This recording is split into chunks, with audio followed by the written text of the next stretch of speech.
Assalamualaikum warahmatullahi wabarakatuh.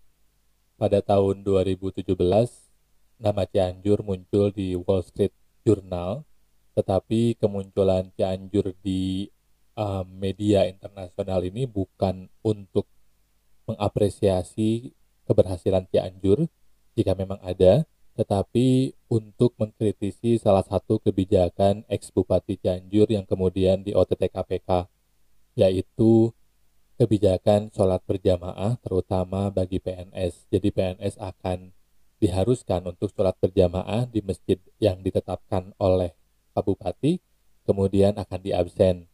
Dan kewajiban ini adalah bagian dari penilaian kinerja mereka terhadap PNS. Dan menurut Hookway, penulis artikel di Wall Street Journal tadi, kebijakan tersebut menjadi atau menunjukkan gejala ultrakonservatifisme beragama dan mungkin dalam beberapa hal juga populisme Islam. Dan pernyataan Hookway ini diamini oleh banyak pihak di Indonesia juga ketika mereka melihat fenomena keberagamaan atau keberislaman di Cianjur. Dan menariknya memang em, narasi sejarah Cianjur juga tidak bisa dilepaskan dari narasi keislaman, walaupun kemudian corak pemikiran atau wajah Islam yang muncul dan berkembang di Cianjur itu mengalami perbedaan, mengalami perubahan dan pergeseran seiring waktu. Nah, jadi di edisi ini spesial ulang tahun Cianjur, saya mau bercerita tentang bagaimana kemudian sejarah kelahiran Cianjur itu berhubungan erat dengan narasi dakwah Islam dan seterusnya hingga kemudian muncul kritik dari Hookway terkait kebijakan yang katakanlah dalam tanda kutip Islami dari ex Bupati Cianjur. Nah, saya akan mulai dari cerita ditemukan atau didirikannya Cianjur. Jadi Cianjur ini didirikan 1677 oleh Raden Jaya Sasana.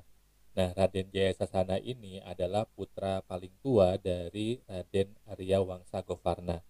Raden Arya Wangsa Govarna ini adalah keturunan dari Kerajaan Talaga yang berlokasi di kaki Gunung Ciremai, dekat dengan Cirebon. Nah, kerajaan Talaga ini coraknya adalah kerajaan Hindu, tapi kemudian Raden Arya Wangsa Govarna masuk Islam, belajar Islam dari Sunan Gunung Jati, dan kemudian ketika keluarga kerajaan tidak menerima kepindahan agama dari Raden Arya Wangsa Govarna, Raden Arya Wangsa Govarna kemudian pindah ke Sagara Herang dan mendirikan pesantren. Nah, Raden Jaya Sasana juga termasuk belajar kepada Sunan Gunung Jati. Nah, kemudian beliau hijrah, katakanlah seperti itu, dari Sagara Herang hingga tiba di Cibalagung. Pada saat itu wilayah Cianjur masih merupakan wilayah hutan dan salah satu bagian dari hutan itu memiliki badak berwarna putih. Maka kemudian di wilayah itu hari ini disebut Badak Putih karena di situ Raden Jaya Sasana dan para orang-orang yang ikut kepada beliau menemukan atau melihat badak putih. Nah, Raden Jaya Sasana dengan demikian juga sepertinya memiliki misi Islamisasi juga dengan kedatangan beliau ke Cianjur atau dalam artian memiliki misi menyebarkan dakwah Islam. Tapi pertanyaannya adalah bahwa dakwah Islam yang seperti apa yang dibawa oleh Raden Jaya Sasana.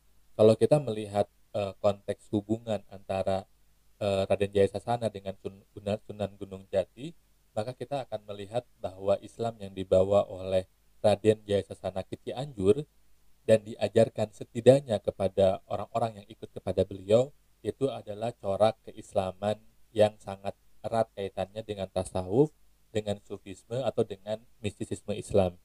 Bahkan dalam salah satu folklore yang beredar, yang berkembang, Raden Jayasana ini pernah melakukan riyadhah atau meditasi, katakanlah seperti itu, di gunung selama 40 hari.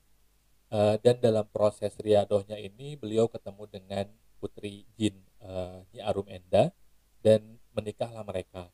Nah, Nyi Arum Enda ini sendiri adalah putri dari Syekh Jubaidi bin Satoto menurut folklore yang beredar. Nah, Syekh Jubaidi bin Satoto ini adalah penguasa Gunung Gede sekaligus khodamnya Nabi Khidir.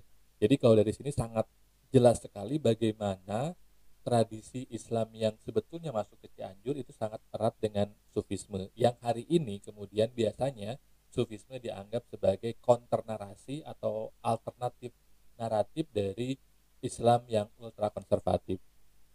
Nah, bahkan kemudian Raden Jaya Sasana ini ketika menikah dengan Nyi Arum Enda, konon katanya diyakini memiliki 3 anak yang salah satunya adalah Raden Surya Kencana.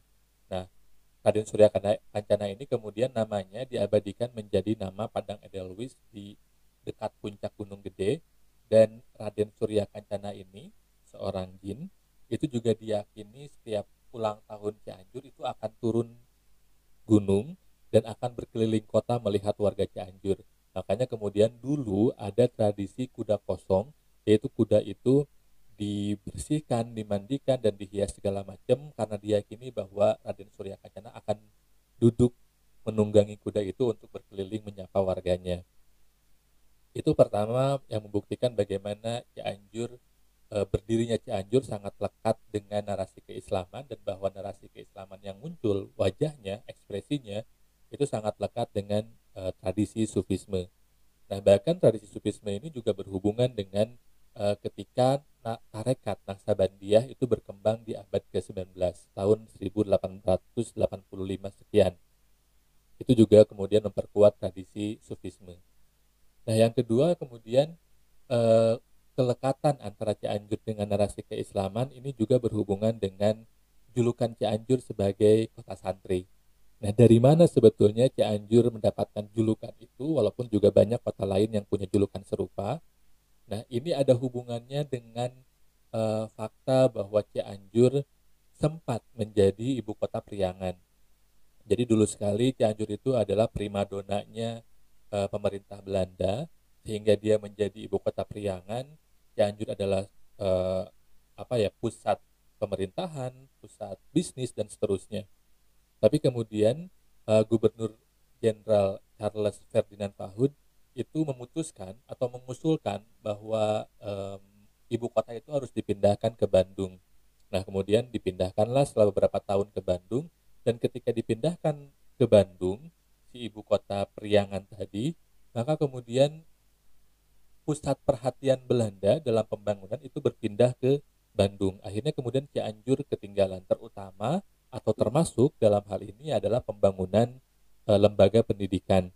Sehingga kemudian ketika terjadi stagnasi pembangunan, yang muncul kemudian adalah masifnya pembangunan pendidikan alternatif yang disebut dengan pesantren. Jadi kalau kita ingat pada zaman itu kan sekolah ada beberapa jenis, ada untuk pribumi, ada untuk orang Eropa dan seterusnya. Nah, pesantren itu adalah lembaga alternatif yang dia kemudian merangkul masyarakat di akar rumput dan dididik dengan pendidikan keislaman yang coraknya itu juga sangat lekat dengan tradisi tasawuf atau sufisme. Nah, beberapa tahun kemudian Cianjur menjadi kota yang memiliki jumlah pesantren paling banyak di Priangan pada saat itu, jumlahnya sekitar 170-an sekian gitu.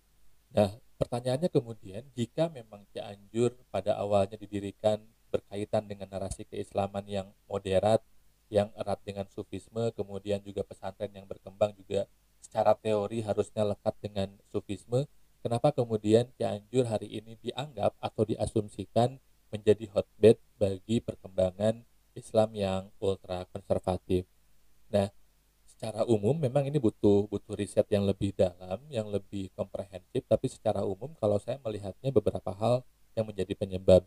Pertama, memang pengaruh dari masuknya corak pemikiran yang tekstualis, terutama Salafi Wahabi di 1980-an ke seluruh Indonesia dan termasuk ke Cianjur, yang kemudian itu menjadi narasi alternatif bagi narasi keislaman yang berkembang di Indonesia termasuk di Cianjur. Nah, kemudian narasi itu menguat ketika Orde Baru turun, dan ini juga gejalanya nasional, sehingga pada saat itu kemudian tradisi kuda kosong yang awalnya dianggap sebagai bagian dari kultur yang itu erat kaitannya dengan mistisisme Islam itu kemudian dihapuskan, dan karena dianggap berhubungan dengan syirik atau menyebabkan kemusyrikan, sehingga sampai hari ini tidak pernah ada lagi tradisi kuda kosong gitu, walaupun sempat beberapa kali dicoba dan diposisikan sebagai semata budaya, bukan sesuatu yang dianggap merusak akidah. Tetapi fakta bahwa kuda kosong itu dihapuskan itu menjadi indikator bagaimana kemudian semangat tekstualisme beragama juga menguat setelah runtuhnya Orde Baru di Cianjur. Hal berikutnya yang saya catat menjadi faktor adalah karena bedanya kultur NU di Cianjur termasuk juga sebetulnya di Jawa Barat berbeda dengan di Jawa Timur. Kalau saya lihat di Cianjur ini banyak sekali pesantren yang secara kultur dan secara pemahaman keagamaan itu dapat dikategorikan sebagai NU kultural, tetapi sebagian dari mereka, bahkan mungkin sebagian besar entah, itu tidak merasa sebagai bagian dari NU dan tidak merasa mewakili atau mengidentifikasi diri mereka sebagai orang NU. Sehingga ketika ada eh, arus-arus pemikiran tekstualisme dan seterusnya, itu mereka dapat dengan mudah masuk atau mengadopsi pemikiran tersebut, atau sebaliknya ketika NU menyuarakan progresivitas beragama ya, dengan pemahaman yang kontekstual dan seterusnya, itu menjadi susah untuk mengakar ke masyarakat, berbeda dengan konteks di Jawa Timur. Bahkan kalau di Jawa Barat ini termasuk di Cianjur itu orang NU bisa sekaligus menjadi orang FPI misalkan, sedangkan kalau di Jawa Timur hal tersebut nyaris tidak mungkin karena perbedaan corak kultur dan perkembangan agama yang berbeda gitu. Nah, tetapi berangkat dari itu Cianjur sudah berusia 343 tahun, dan di ulang tahun yang setua ini semestinya kita sebagai warga Cianjur, saya terutama melakukan introspeksi ulang terhadap semangat beragama saya dan kemudian melihat apakah semangat beragama itu mendampakkan perbaikan kualitas karakter kita dan mendampakkan kualitas kebaikan dalam hal interaksi sosial kita.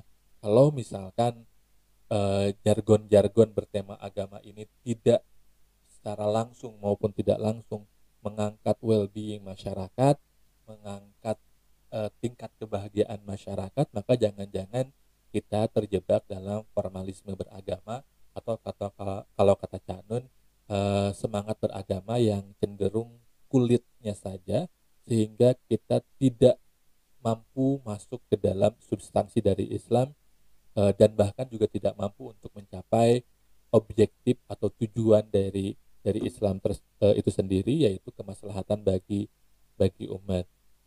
Itu saja dari saya. Terima kasih. Wallahu muwaffiq ila aqwamit thoriq. Wassalamualaikum warahmatullahi wabarakatuh.